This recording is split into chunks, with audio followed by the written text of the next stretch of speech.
एक दफ़ा का जिक्र है कि एक लूमड़ी नदी के एक किनारे पर खड़ी थी। उसे नदी के दूसरे किनारे पर जाना था। नदी के दूसरे तरफ के किनारे पर एक ऊंट खड़ा था। लूमड़ी ने ऊंट से पूछा कि भाई पानी कितना गहरा है? तो ऊंट ने जवाब दिया, घुटनों तक। लूमड़ी नदी में कूद पड़ी, मगर पानी उसके सर से भी ऊपर था। वो पानी में गोते खाने लगी। नदी में एक चट्टान पर पाँव पड़ा तो बड़ी मुश्किल से उस चट्टान पर चढ़ गई। जैसे ही उसका कुछ सांस ठीक हुआ तो ऊंट पर चिल्लाई, तुमने तो कहा था कि पानी सिर्फ घुटनों तक है, क्या तुम मेरी जान लेना चाहते थे? ऊंट ने कहा कि पानी मेरे घुटनों तक ही है। मैंने तुम्हें अपना अंदाज़ा बताया था, तुम्हारा नहीं।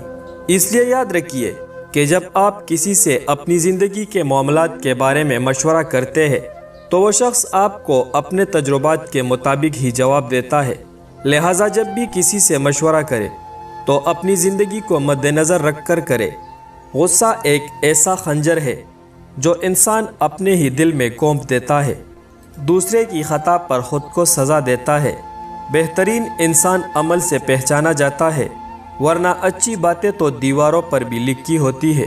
अगर कभी दुनिया तुम्हें सताए तो एक बात याद रखना, अच्छा इंसान वो है जो किसी का दिया हुआ दुख तो बुला दे, लेकिन किसी की दी हुई मोहब्बत ना बुलाए।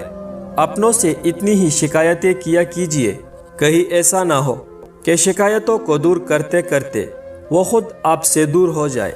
किसी की पहचान इल्म से नहीं होती बल्कि अदब से होती है, क्योंकि इल्म तो इब्लीस के पास भी बहुत था, लेकिन वो अदब से महरूम था। ज़िंदगी की मुनाफिकत ज़दा टोकरों में सबसे कीमती वो धक्का होता है जिससे आप गिरते हैं और फिर उठना सीखते हैं। मैं जानता हूँ कि मैं कुछ तो हूँ, क्योंकि मेरा रब कोई चीज़ बेकार नहीं बनाता। ज़िंदगी में बस दिलों को जीतने का मकसद रखना, वरना दुनिया जीत कर तो सिकंदर भी खाली हाथ गया था। ज़िंदगी मुसलसल इम्तिहान है। यहाँ 10 बार गिरने के बाद 11वीं बार उठ खड़े होने का नाम कामयाबी है। ज़िंदगी सालों, महीनों या फिर दिनों में नहीं बदलती। ज़िंदगी बस उसी लम्हे बदल जाती है जिस लम्हा आप ज़िंदगी बदलने का फैसला करते हैं। दुनिया में अगर कोई काबिल भरोसा है तो वो आपकी अपनी ज़ात है, या फिर आसमान पर वो रब है जिस पर आप भरोसा कर सकते हैं।